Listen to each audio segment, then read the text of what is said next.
بہرحال ناظرین محترم، جب دوسرے دن سرکار غوث اعظم دستگیر پیران پیر روشن ضمیر رحمت اللہ تعالی علیہ مسجد میں پھر سے نماز کی غرض سے داخل ہوئے تو آپ رحمت اللہ علیہ نے دیکھا کہ ایک بڑی بڑی آنکھوں والا شیطان نما آدمی آپ کے انتظار میں ہی شاید مسجد میں کھڑا ہوا تھا۔ آپ حضرت غوث پاک رحمت اللہ علیہ فرماتے ہیں کہ میں نے اسے دیکھ کر اندازہ لگا لیا تھا کہ یہ شخص کوئی انسان نہیں ہے بلکہ یہ جنات ہے، اور جیسے ہی میں اس جنات کے قریب گیا تو وہ جنات مجھ سے کہنے لگا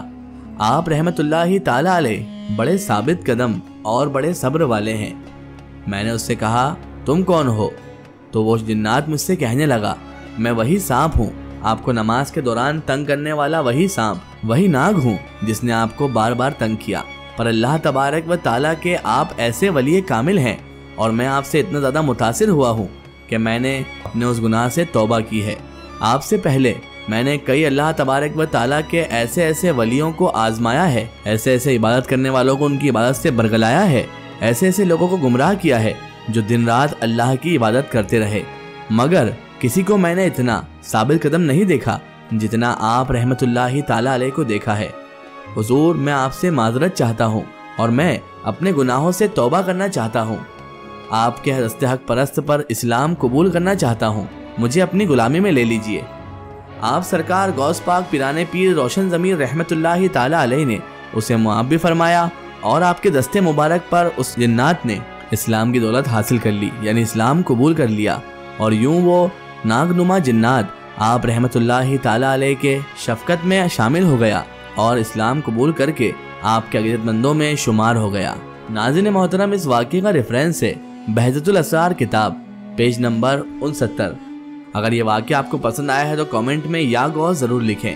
ناظرین محترم، یہ شان ہوتی ہے اولیاء اللہ کی، یہ شان ہے حضرت پیران پیر روشن ضمیر قطب جیلانی شیخ محی الدین عبد القادر جیلانی غوث پاک بڑے پیر صاحب رحمت اللہ تعالی علیہ کی، کہ ایک ناگنما جنات آپ رحمت اللہ علیہ کے سامنے آیا اور آپ کے نماز کے وقت آپ کی سجدے کی جگہ پر وہ منہ کھول کر کھڑا ہو گیا، لیکن اللہ تبارک و تعالیٰ کے ولیوں کو نہ کسی کا ڈر ہوتا ہے نہ کسی کا خوف۔ آپ حضرت غوث پاک رحمت اللہ علیہ بے خوف و خطر وہیں پر نماز ادا کرتے رہے اور اس سانپ سے بالکل بھی نہ ڈرے، کیونکہ ناظرین محترم، آپ سرکار غوث پاک رحمت اللہ تعالی علیہ کو اللہ پر سچا یقین تھا۔ رسول اللہ صلی اللہ تعالی علیہ وآلہ وسلم کے بتائے ہوئے دینی راہ پر آپ چلنے والے اللہ کے ولی ہیں، تو کیسے آپ کو کسی اور کا خوف ہوتا؟ آپ کے دل میں سوائے اللہ کے کسی اور کا خوف نہیں تھا، اس لیے آپ اس سانپ سے بالکل بھی نہ ڈرے اور اسے سائیڈ میں کرتے ہوئے آپ نے اپنی نماز ادا کی۔ جب اس سانپ، اس ناگنما جنات نے دیکھ لیا کہ آپ رحمت اللہ علیہ پر اس کی اس چال کا، اس کے اس حملے کا بھی کوئی اثر نہیں ہوا ہے،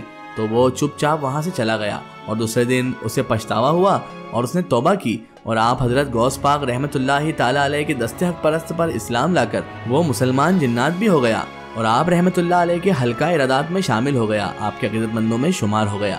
ناظرین محترم، اسی لیے اولیاء اللہ کی بارگاہ میں رہنے کا حکم دیا گیا ہے کہ اولیاء اللہ کی بارگاہ میں اللہ تبارک و تعالیٰ کے فضل و کرم سے ایسی تعلیم حاصل ہوتی ہے کہ جس سے آپ کی دنیا و آخرت دونوں سنور جاتی ہے۔ لیکن آج نام نہاد لوگ اولیاء اللہ کے منکر بن کے ان کی کرامتوں کو جھٹلاتے ہی ہیں، بلکہ ان اولیاء اللہ کو بھی گستاخانہ الفاظ سے، گستاخانہ طریقے سے پکارتے ہیں۔ ناظرین محترم، ایسے لوگوں کا اللہ تبارک و تعالیٰ وہ حال کرے گا جو شاید انہوں نے کبھی اپنے سپنے میں، اپنے خواب میں بھی نہیں سوچا ہوگا، کیونکہ ناظرین محترم، جو اللہ تعالیٰ سے محبت کرتا ہے اللہ تعالیٰ بھی اس سے کئی گنا زیادہ اس بندے سے محبت کرتا ہے۔ تو پھر یہ تو ولی کامل ہے، یہ تو غوث اعظم ہے، یہ تو غریب نواز ہیں، جو اللہ تبارک و تعالیٰ کے ایسے مقدس اور ایسے برگزیدہ ولی ہیں کہ جن کی خاطر اللہ تبارک و تعالیٰ نے کئی مرتبہ ایسی کراماتیں سرزد کروائے جس سے لوگ انہی کی طرف متوجہ ہو کر ان کے ذریعے ہی اسلام میں، اس سچے دین میں داخل ہو گئے۔ ناظرین محترم، اللہ تبارک و تعالیٰ بھی اپنے ولیوں سے اتنی محبت کرتا ہے